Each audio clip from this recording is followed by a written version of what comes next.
Bang! Cześć! Ja nazywam się Michał Rusin, a to jest kolejny dzień z mojej wielkiej misji 100 dni dookoła świata. Dzisiaj chcę Wam przedstawić historię miejscowości Zania, która przez 2 stulecia ociekała złotem, bogactwem i cukrem. O tym wszystkim w dzisiejszym odcinku. Dlaczego to miasteczko nie przetrwało? Skąd te ruiny? I gdzie my się w ogóle znajdujemy? Serdecznie Cię już zapraszam na ten odcinek. No to co? Kręcimy przygodę!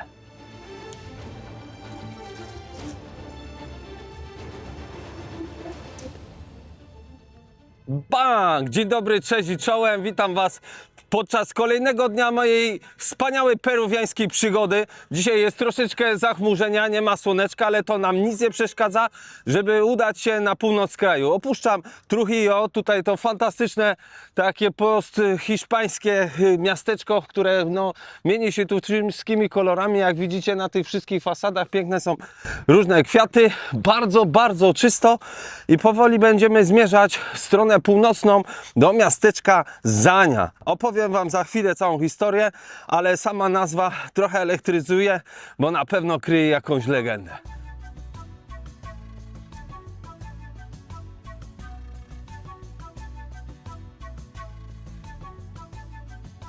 Dzwonią, 8. Autobus odchodzi o 8:30, ale jeszcze tutaj przez tydzień nie spotkałem się, żeby cokolwiek było na czas. Jest zielone światło, nawet przestrzegają, widzę, ruchu drogowego, bo policja tutaj krąży. Normalnie to jest jeden wielki, słuchajcie, chaos.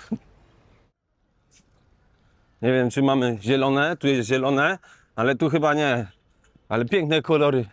Szkoda, że nie miałem czasu wejść do środka tego kościoła, ale to zostawimy sobie na emeryturę, jak jeszcze będę vlogował. Jak ja to zawsze mówię, liczą się przygody i te codzienne spotkania z ludźmi i nietypowe takie życiowe sytuacje. Przyspiesz, Michał, bo 15 minut tyle zajmuje dojście na ten dworzec autobusowy.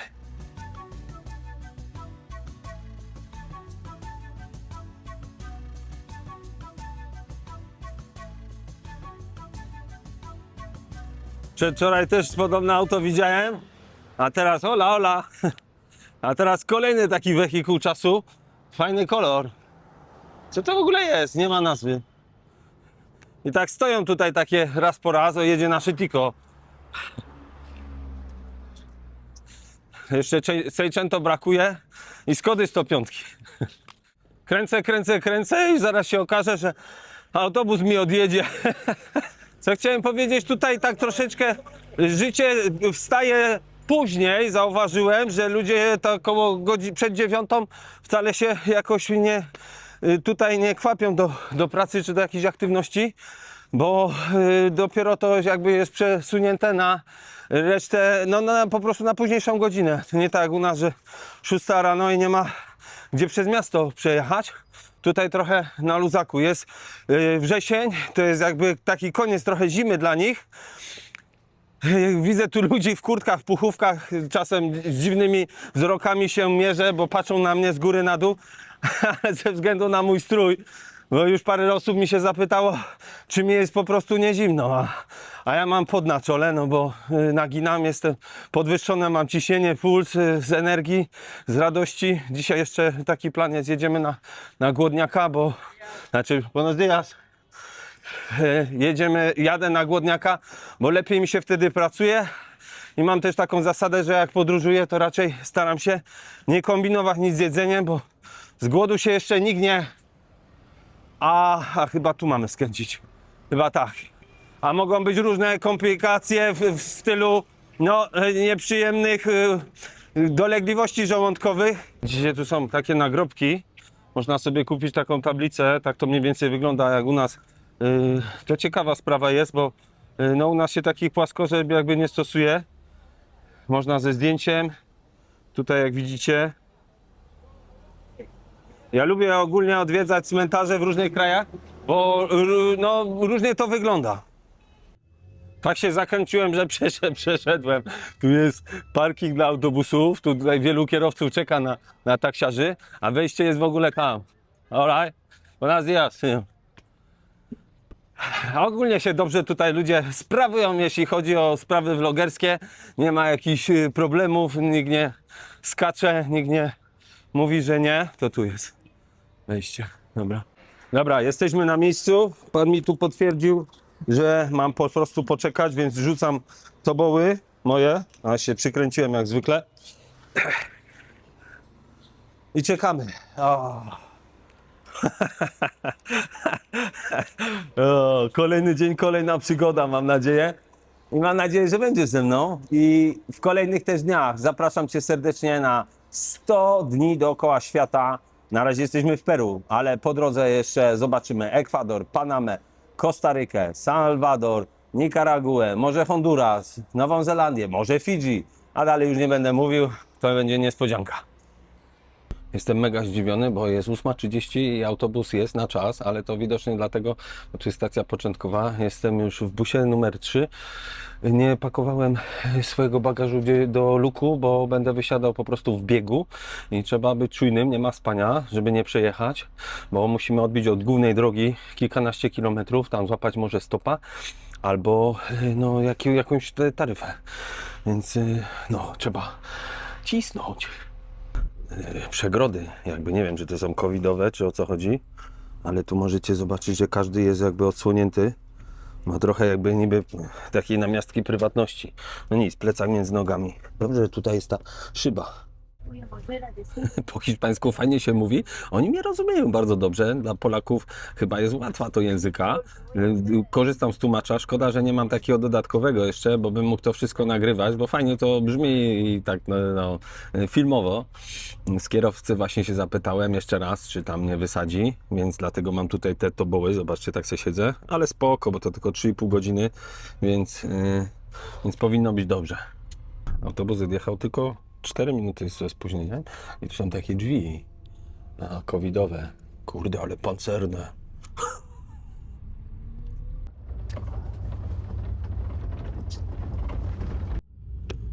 Cena 15 zł, 14. Co jest ciekawe, to jest za galon. Galon to jest chyba 3,7 litra.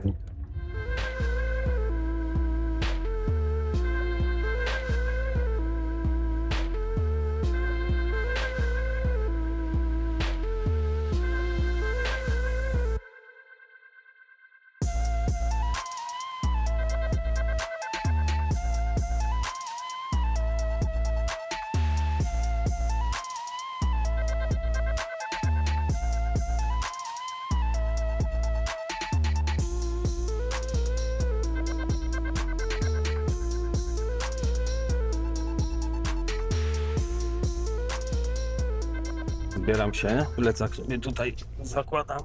Za chwilę wysiadamy. O.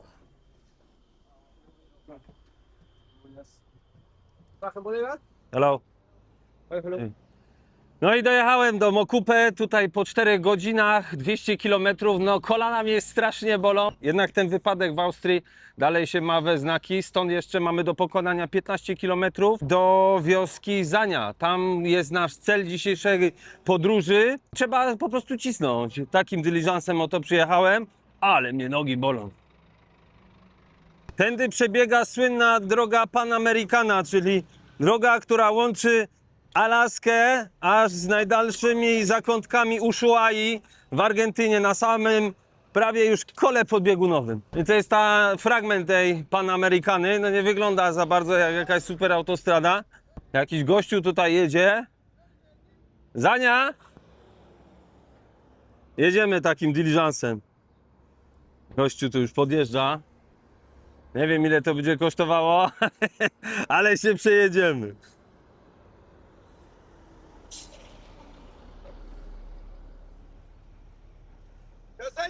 Zania, cuenta que esto?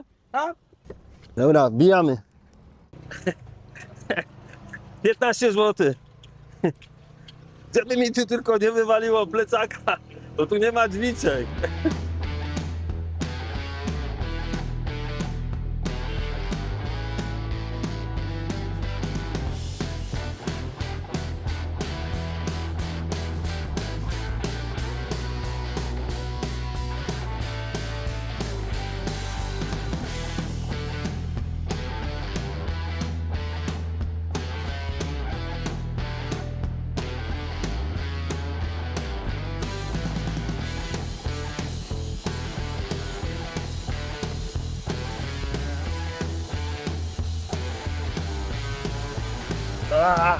Cóż to była za fantastyczna, ekstremalna, pełna adrenaliny przejażdżka z tym oto młodym kolegą.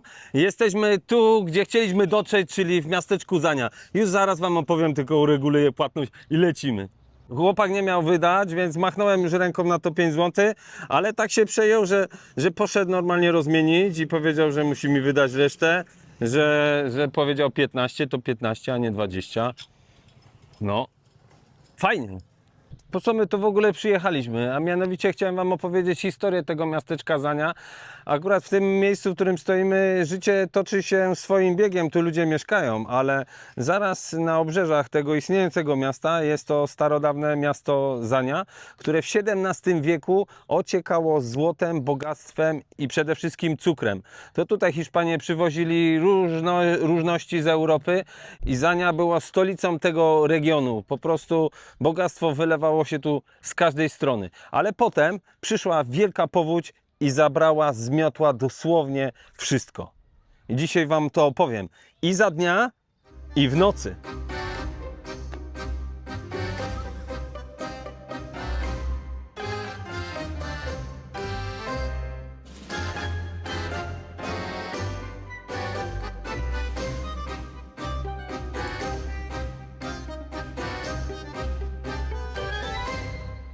Dochodzimy do ruin świętego Augustyna.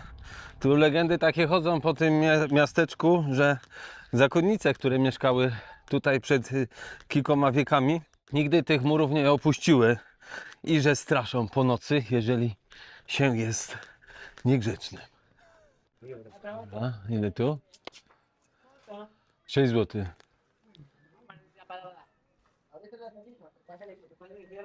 Dobra, wbijam. Tu jest chyba bileteria. Pani jest tak uprzejma, że mogę sobie tu zostawić plecak. Ona jest do 5:30. Powiedziała, że będzie pilnować, że się nic nie stanie, więc dobrze, bo nie będę musiał z tymi tobołami chodzić. A zachód jest po 6:00, więc cicho, musimy się trochę pokręcić po mieście. Se cuenta que en España hay una joven de aproximadamente 12 años recorriendo cada una de las 14 iglesias que alguna vez se construyeron en Saña. Dobra, to teraz ja wam to przetłumaczę. Więc tak, pan się tu przedstawił, nie zdążyłem nagrywać, nazywa się Gutierrez i bardzo wszystkich wita. To miało być w pierwszym klipie, ale jest problemy techniczne, bo dla mnie jest zupełnie nowością to, że teraz robię na 2 obiektywy, tu tłumaczę, może tak coś z tego ulepimy. Tłumaczę już, co pan nam powiedział. Mówi się, że w Hiszpanii żyła młoda dziewczyna w wieku około 12 lat, która zaciągnęła się do wojska. Lubiła wojsko, życie w wojsku, a jej rodzice byli ludźmi bardzo oddanymi katolicyzmowi. To skłoniło ją do przyjazdu do Ameryki Południowej, aby tu zamieszkać i zobaczyć zabudowania klasztorne. Przywiozła ta młoda dziewczyna ze sobą siłę i zamiast zaciągnąć się tutaj do wojska, zapisała się do kościoła i do klasztoru.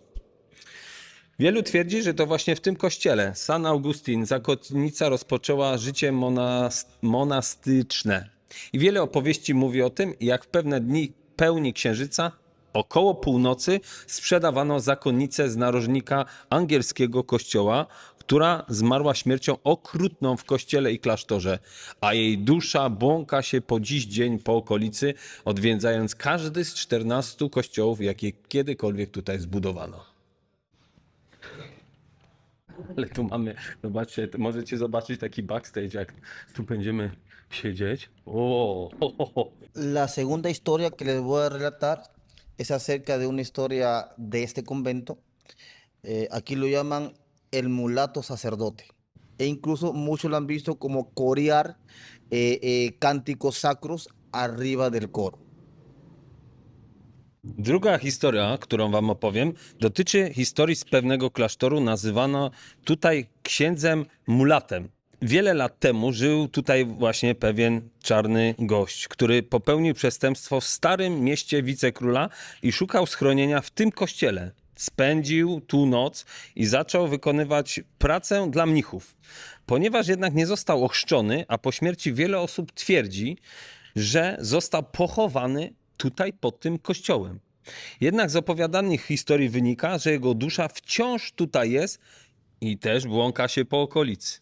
Wiele razy go tutaj widać podobno, tutaj na skrzyżowaniu tych korytarzy. Widzieli też, jak śpiewa święte pieśni nad chórem. patrząc na studnię na dole. Zaraz, moi drodzy, tutaj sobie pochodzimy i pooglądamy to miejsce, ale najpierw trzeba posłuchać tu następnej fajnej historyjki. Kolejna historia, kolejna lokalizacja. Tutaj zasiedliśmy koło tej studni. Prawdopodobnie będzie coś z tym związane. Posłuchajmy. La tercera historia que les voy a contar es llamada La Niña Beata del Convento San Agustín, precisamente de este convento. Trzecia historia, którą wam opowiem, dotyczy błogosławionej dziewczynki z klasztoru San Agustin. To właśnie z tego klasztoru, jak głosi legenda, wiele lat temu, w 1616 roku, miało miejsce gwałtowne trzęsienie ziemi, w wyniku którego 3/4 mieszkańców zginęło. A w jednym z tych hiszpańskich domów zmarła ta dziewczynka. Była bardzo przywiązana do religii, bardzo się dużo modliła, więc dziewczyna została pochowana właśnie tutaj w tym kościele. Istnieje wiele opowieści o tym miejscu, w którym się znajdujemy, czyli na głównym dziedzińcu. Można usłyszeć tutaj w nocy śmiech, skakanie, zabawę, a wiele osób widziało nawet tutaj duchy zmarłych, którzy się przechadzają po tych korytarzach. Sutanna, biała sutanna uczy czystości, uczy czci, ale wielu mieszkańców twierdzi, że ta magia żyje w tym kościele. Super, nie?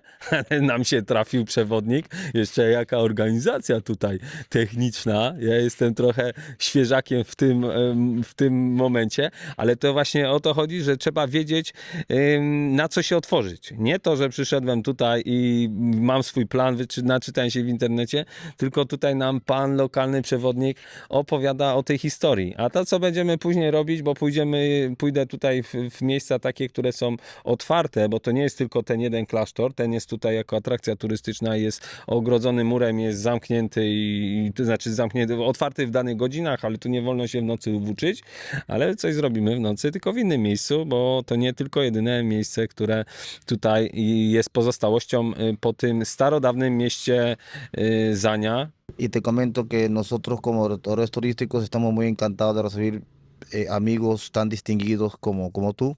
Chciałbym osobiście podziękować Państwu, mi i Wam widzom za wizytę w moim mieście i powiedzieć, że my jesteśmy bardzo zadowoleni z gościny tak znamienitych przyjaciół jak Państwo z Polski.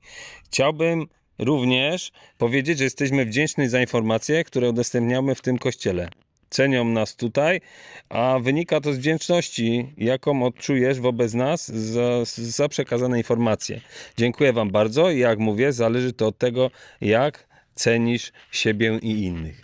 Pięknie to zakończył. Nawet nie musiałem za bardzo zmieniać, bo fajnie ten translator to prowadzi. Więc muchas gracias, señor. Jest tu jakaś dziura? O nie, myślałem, że jakaś poważna. Ale jest niestety tutaj zabetonowana studnia. Ale to było fajne. Nie wiem, podobały Wam się te historyjki? Dajcie proszę znać w komentarzu. No dla mnie to nowość, bo działałem na 2 telefony, na translatora i też no, trzeba było zachować jakąś tutaj taką trochę tłumacza, bo nie ukrywam, że tłumacz trochę inaczej, a ja zmieniałem na bieżąco, więc trochę się tak pochwalę. Od czasu do czasu trzeba się samemu chwalić i też się trzeba nagradzać. Nie wiem, jak Wy się tam nagradzacie. Ja swego czasu kupowałem bardzo dużo gier komputerowych lata temu, z 15 lat temu, później kupowałem książki, a teraz po prostu przeznaczam wszystkie nagrody na podróże. No i dzielę się z Wami tym. No i mogę być w takich fajnych miejscach, nie? A Ty ze mną. Halo, Ty tam.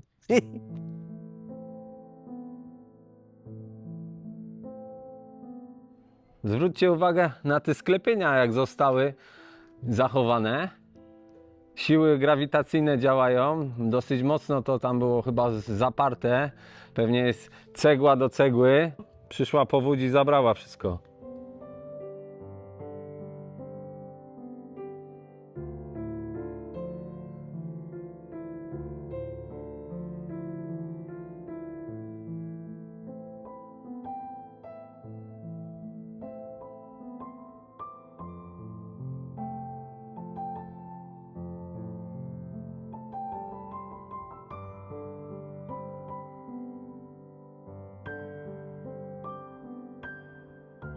Ale to jest tylko jeden klasztor, który tutaj jest w takiej ruinie.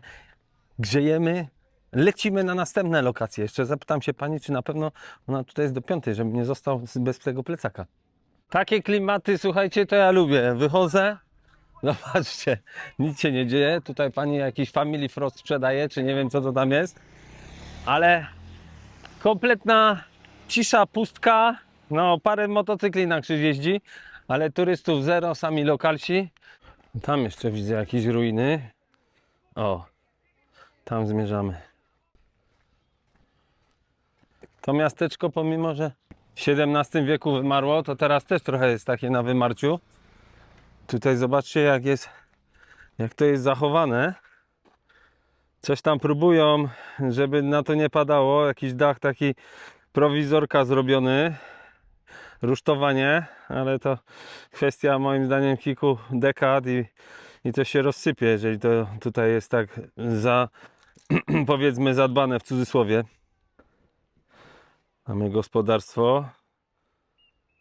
No normalne życie, no co tu powiedzieć, to nie szukam żadnych sensacji, chcę tylko pokazać jak ludzie żyją. No co, że jakiś taki mają domek po prostu mniejszy, ale zwierzaki hodują.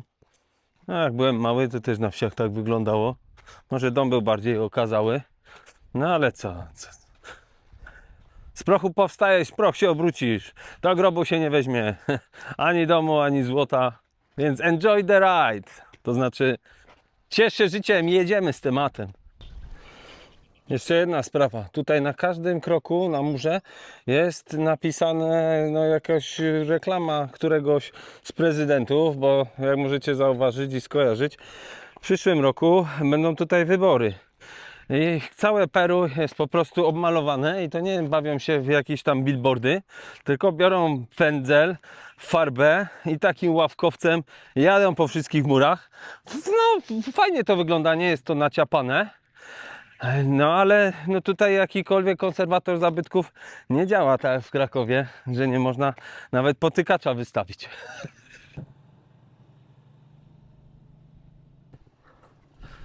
To jest dojście do tych ruin, ale ktoś tam prowadzi jakieś prace.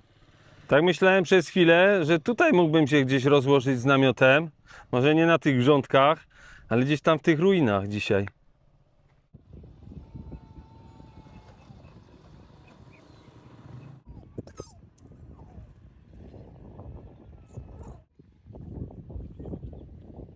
No co maluchu, nie mam nic dla ciebie. Nie mam ani cukierka, no ani cukierka. Ani cukierka, nic nie mam. Przykro mi. Co mam zrobić, no? Wiem, jesteś biedny, zziębnięty, cały taki malutki. No kurde, Felek, serce się kraje normalnie. No nie? Biedaku, nie wiem, czy to tam pani twoja jest, czy ty jesteś bezdomny, ale chyba ta druga opcja. No gdzie ja cię wezmę, no? No nie da rady. Tu jeszcze jakieś kruki czy sępy się czają na padlinę.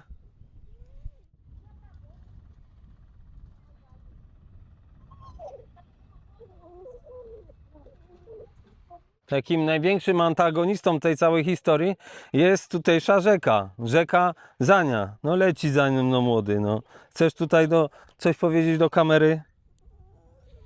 Chciałem tylko opowiedzieć im, no wiem, jesteś ziemnięty, cały wygłodzony. Nie mam nawet człowieku, piesełę, nie mam nawet cukierka dla ciebie. No nic nie zrobię. Kurde, serce się kraje. No chciałem wam opowiedzieć o tej rzece, teraz to nie wygląda, że to jest jakakolwiek rzeka, bo to jest po prostu na taki jakiś strumek na 2 cm, ale kiedy kwitło tutaj życie w XVII wieku, kiedy byli ci wszyscy ludzie i to bogactwo, złoto, uprawy, było też popularne, no jeżeli to tak można brzydko nazwać, niewolnictwo, no niestety tutaj ściągali ludzi do pracy z Afryki, ale w 1760 roku przyszła niesamowita powódź. Po prostu zmiotło z powierzchni ziemi to miasteczko, zalało kompletnie i tym prowodyrem tego wszystkiego była ta oto tutaj rzeka. No. Dziwnie to wygląda, no bo to jest taki strumyk, żebym na 2 kroki zrobił. No jest tutaj piesek, no co ja ci zrobię, no. Tam nie ma żarcia też. Nie ma, no liże mi nawet statyw. Ja pierniczę, jaki biedak. Ale woda dalej tu jest używana do prania, do kąpania. Też jest ciekawy tutaj most, który ma taką specjalną po prostu bramkę, że nie przejedzie inny samochód jakiś większy, tylko po prostu ten taki no diligence, ja nie wiem jak to nazwać, taki tutejszy peruwiański tuk-tuk. Ale no nie ma co się dziwić, zobaczcie jakie to jest no cienkie, jak to w ogóle się może utrzymać. I rzeka, która dała najpierw życie, pracę i możliwości dla wielu, wielu osób tutaj, później im to wszystko zabrała.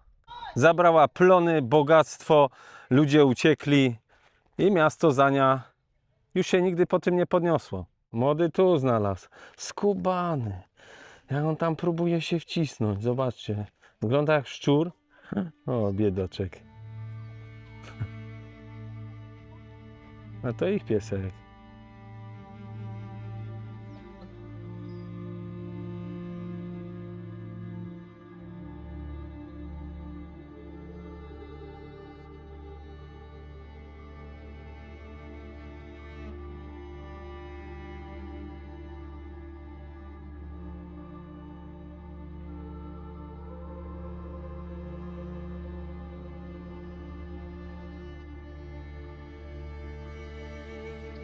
Tu coś jest jeszcze. O, jak tam dojść? Wróciłem w to miejsce tutaj, żeby tam dojść, co ci ludzie pracowali, ale już chyba skończyli robotę. Jest zamknięte. Chłopaki tam kopią studnie. Zapytałem ich, dobrze z tym hiszpańskim, z tym translatorem, to przydałby się jakiś taki szybszy, a najlepiej to się po prostu nauczyć. Tutaj tą dróżką można dojść do byłego kościoła świętego Franciszka. Czuję, że to będzie chyba nasz dzisiejszy nocleg. Ale ruiny są otwarte. Nie, no to tutaj miejscóweczka, co to jest? Za kogucisko mi tu wyskakuje. Halo? Ale turystów? Gdzie by tu się rozłożyć? Może tu? Może zaraz zapytam na live'ie ludzi, ale tu by było fajnie chyba. Wręcz idealnie. No to już wiemy, gdzie śpimy. Pod palmami dzisiaj. Tylko żeby mnie tu nic nie użarło, jakieś węże. Tu kopiuję, ja se tu montuję, tu się nic nie dzieje, tu się nic nie dzieje, a tu impreza.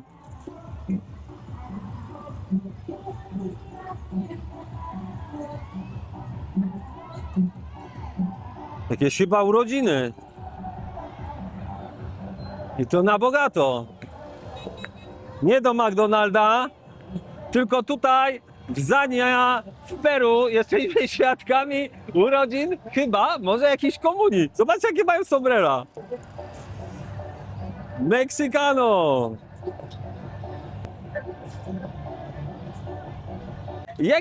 Jak ja mam po prostu to wszystko ogarnąć, jak ja co chwilę, nawet jak jestem tutaj w kompletnie opustoszałym miejscu, nagle się zjawia jakaś taka impreza.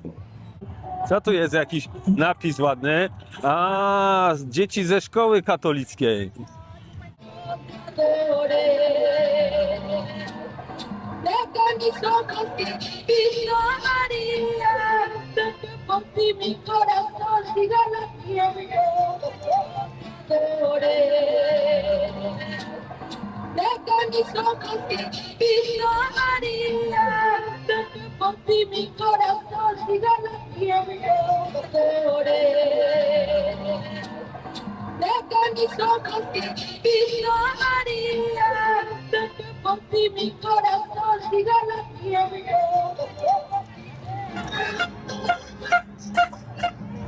Wszedłem tutaj na drugi taki rynek, na taką plazę, ale nie ma kompletnie tu, słuchajcie, nic do jedzenia. Jakieś sprzedają churros, są jakieś takie dziwne bary, no podejrzane. I coś mnie tu przyprowadziło. Znowu ta intuicja. Znowu jestem gdzieś prowadzony. No i jest taki bar, chciałem się zapytać, czy wiedzą, znaczy to nie jest bar, przepraszam, to jest zwykły sklep. I chciałem się zapytać pani i się zapytałem, znowu ten translator dobrze działa, gdzie tu mogę coś zjeść? A ja on mówi, no i tak 5 przed 10, ja mówię, no kurczę, jestem głodny, zjem nawet te banany, co tu pani nie mają nawet te jajka, nie? A ona mówi, no to ci możemy zrobić jajecznicę. Ja mówię, to pewnie, no to z czym? Z tym, z tamtym. Ja mówię, słuchajcie, tak jakby było w domu, będę w niebo wzięty, no i czekam właśnie tutaj w środku. Za chwilę mi podają po prostu jajecznicę, zjem banany, no i idę spać tam do tego kościoła. Jeszcze live'a trzeba zrobić, nie? O, tutaj u Państwa kolega mnie tutaj przywitał. Ola. I w takim sklepiku sobie po prostu tutaj wsiadłem i tutaj mnie obsłużą, no, nakarmią. Pani widziałem po prostu po oczach, zrobi jakiś domowy obiad, jestem bardzo zadowolony. Coś tu oczywiście jeszcze kupię. No i trzeba się pytać, no bo dużo ludzi właśnie bierze mnie za turystę, a ja turystą nie jestem, tylko eksploratorem świata. No i tu jestem z tą miłą panią, jej córeczką i syn i tu mnie ugoszczą. I przyszła ta cała procesja, się pytam, o co tu w tym wszystkim chodzi. Powiedzieli, że to pierwsza rocznica pewnej tutaj szkoły, która została założona i jadą tu.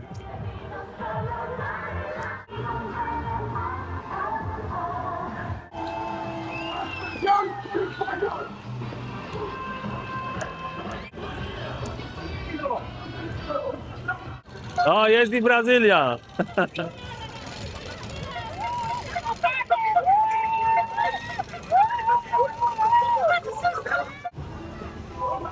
O! Como quieres que va en lado en lado. Pero a tu marido porque no está tu cuñado. Pero como quieres. Pani mi jeszcze wytłumaczyła, że tutaj mają jakąś tradycję, co polują na sarny i w ogóle wakacje teraz trwają, dlatego dzieci mają takie pochody i radości. Muchas gracias. Thank you. Już tu jedzonko. Pani mi tu zrobiła, pachnie. Jest ryż, jajecznica. No.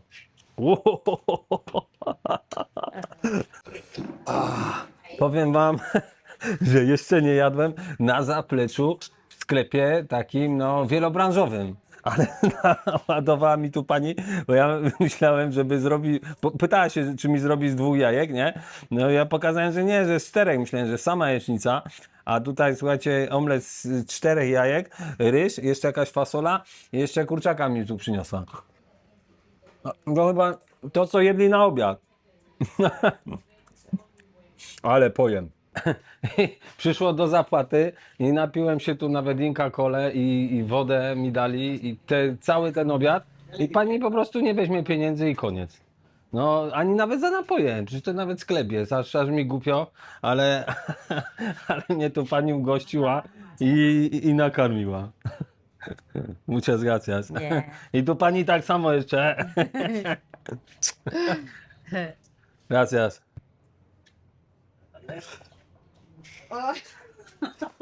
Yeah. Adios. Yeah. Bye, Bye. bye, bye. I wylazłem z tego sklepu najedzony, napity i jeszcze za darmo. To się w głowie nie mieści.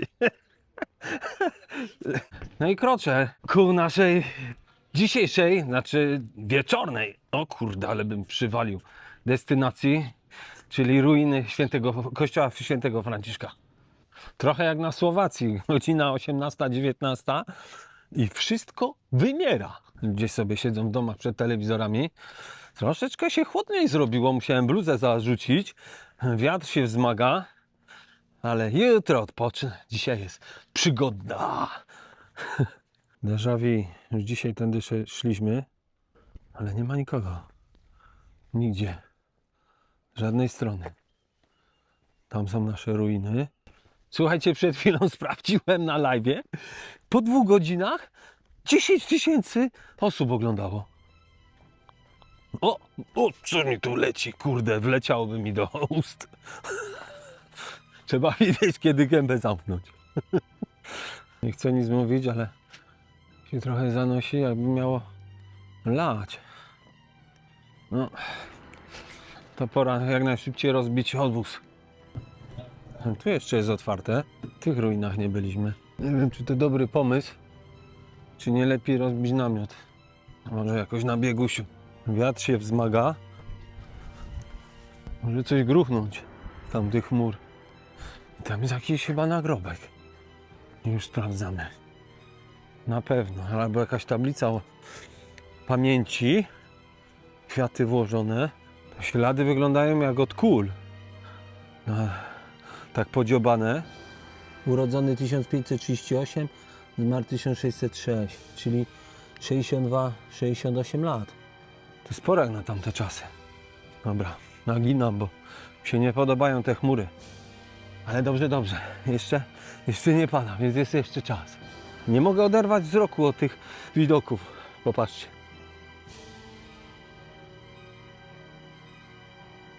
Dwadzieścia minut po zachodzie. Promienie jeszcze operują. No, telefon robi swoje, podbija. Tam jest piękny zachód.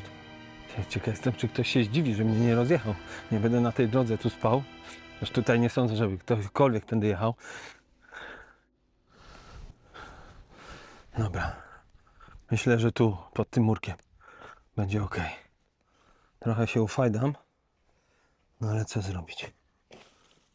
Tu wybrałem tą lokalizację i tu wybrałem lokalizację. Tutaj przy tym murze, może trochę mnie osłoni. Chciałem tutaj znaleźć jakieś miejsce. Chciałem znaleźć tutaj jakieś miejsce do rozbicia, takie bez kurzu, ale nie da się. Ale mnie tu tną różne dziadostwa. Przy zaraz długie spodnie ubrać, ale nie ma co gadać. Zaraz wejdziemy do namiotu, to będę nagrywał. No. Dobra, proszę Państwa, namiot stoi. Tutaj w tych pięknych okolicznościach architektonicznych ruin kościoła świętego Franciszka. Było bardzo ciężko wbić tutaj w ogóle gwoździe w ten piach. Nie będę Wam patrzył w oczy, może tak z boku, bo latarka świeci. Ale nie, już też przygaszę, bo dużo ludzi się tu jeszcze kręci, więc po zmroku, po północy się odezwę. Zrobimy live'a. Jestem już w namiocie. Mnie po tym jedzeniu, słuchaj, rozłożyło, że prawie bym usnął. Tak się położyłem na macie. Tu może zobacz, jak wygląda moje spanie. No, jest na pyle. Tu butów tak nie widać. No, po prostu są, no ich nie widać, bo są tak szare od pyłu. No plecak, tu jest dwuosobowy taki materac, więc troszeczkę dam na szeroki, żeby lepiej to było widać.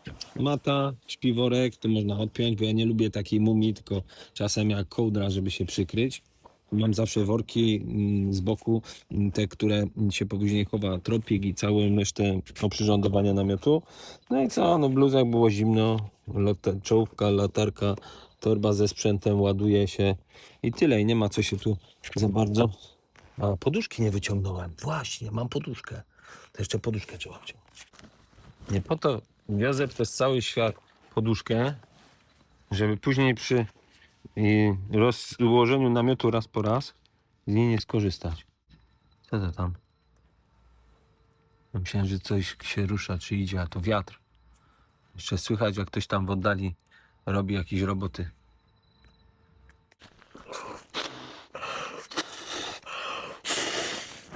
Trzy dmuchnięcia, jest podusia.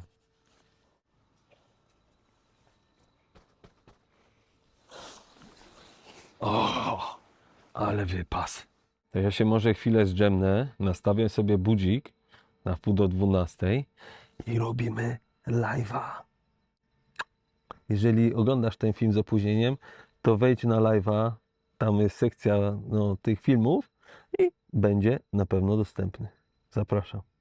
Tak sobie jeszcze leżę i myślę, a propos tych moich wszystkich scenariuszy, które staram się robić dosyć te filmy takie zróżnicowane, z ciekawymi miejscami, z ludźmi.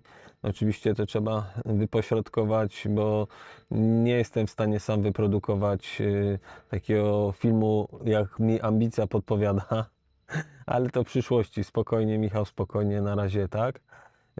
Bo mam plany dosyć duże, zawsze się interesowałem filmem, zawsze mnie to kręciło, nigdy nie zapomnę, jak miałem 16 lat i się zakochałem w kinie, jak to była film chyba Twierdza, taki film sensacyjny, powiedzmy, później zmieniłem trochę zdanie do niego, ale 16 czy 15-latka takim filmem można chwycić za gardło No i co? No i mnie chwyciło i tak mile to wspominam. Te lata 90. bardzo dużo do kina chodziłem z kumplami, z kuzynem. Co mucha? Mucha wpadła? Jakiś jest zbój taki gryzący.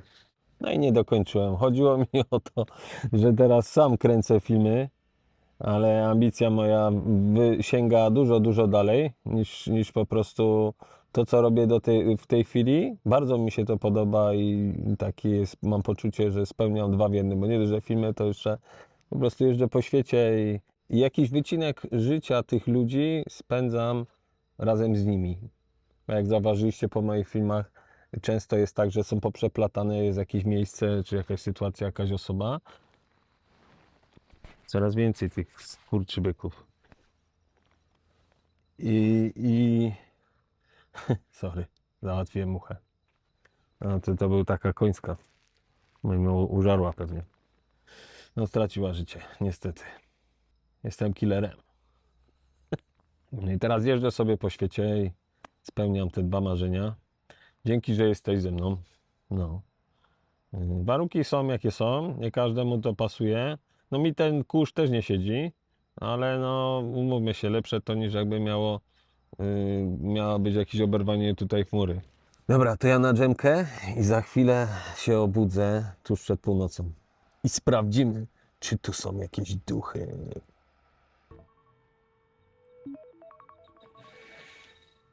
O, Jezu, pobudka. Ale kurde, mi się spało. Pora wstawać. Za chwilę północ. Trzeba sprawdzić, czy tutaj są jakieś duchy.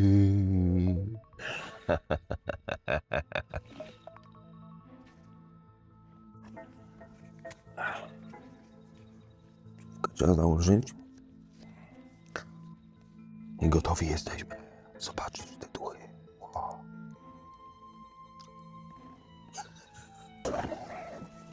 Zobaczcie, jak tu jest zakurzone.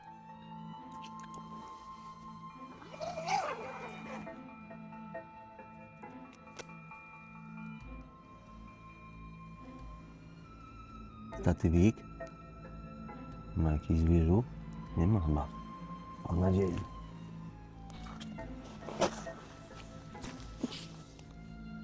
Tak, dobra, zamknąć tu trzeba, żeby muchy nie naleciały albo inne komary. No i co? Idziemy sprawdzić, czy tu są jakieś duchy w tych pozostałościach i ruinach kościoła świętego Franciszka. Dobra, dawaj to. Tu będzie może bez cięcia, tak się tu, słuchajcie, rozłożyłem. Ale przyjemnie się leżało, nawet mi się kimnęło dobrze, że budzik nastawiłem. Zaraz czołówkę włączę. A nie to, Michał, nie to. Tutaj, zobaczcie, jest taka nawet bardzo dobrze zachowane tutaj, znaczy bardzo dobrze, no dobrze, że to w ogóle stoi, ale zachowane tu są te napisy, tam nad tym przejściem. Nie wiem, czy tu była zakrystia, że tu był jakiś główny ołtarz, bo to jest dosyć spore. Powoli pójdziemy, żebym tu się gdzieś nie wykopyrtał, słuchajcie. I tam w oddali, o, nie wiem, czy widać, zmierzamy przez tu całe to miejsce, po którym deptamy, to był jeden wielki kościół. Tu od mojego namiotu aż do tego łuku przed nami. Tutaj z lewej strony się zachowała jakby fragment takiego chyba wejścia. Jest to trochę podtrzymywane, żeby się kompletnie nie rozwaliło. No ale tak jak opowiadałem, tutaj legendy takie krążą, że zakonnice, które tu stacjonowały, podobno nigdy tego klasztoru nie opuściły. No i przychodzą czasem w nocy. Tutaj lokalsi, tak mi opowiadał ten przewodnik, wierzą, że kto jest dobry, to nikt im te zakonnice nie zrobią, tylko się skupiają na tych, co czynią zło. Więc no, jestem tu chyba uprzywilejowany. Tak mi się wydaje. Zobaczcie, jak się ten samuk zachował. No. Może się powtarzam, nie wiem, ale no, tutaj jest ewidentnie ta siła nacisku cegły na cegłę spowodowała, że to się trzyma. Może się teraz nie zawali.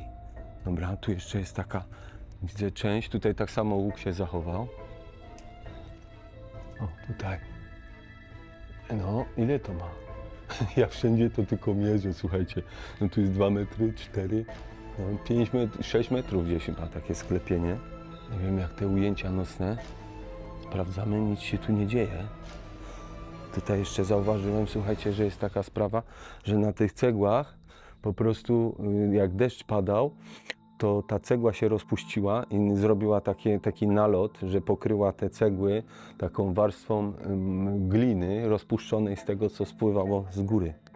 Wow, no dobra. Gdzie są te duchy?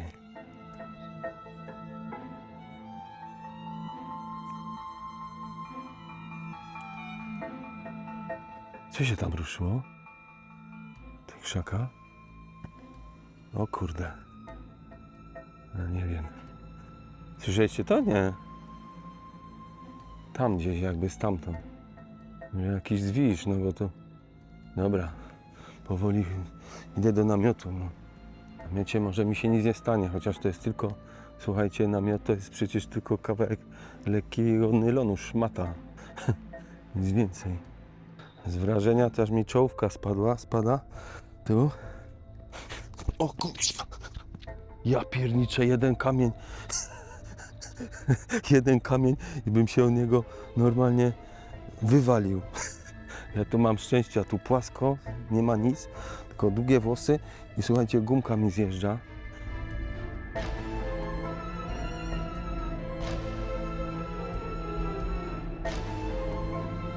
Dobra, wracam do namiotu, bo to nigdy nie wiadomo, czy te duchy jakoś, kurde, tu nie wyjdą, a nie będę naginał swojego szczęścia, bo niektórzy się z tego śmieją, a różnie może być. Gdzieś chyba jakieś, no... Co to było? Dobra, do namiotu.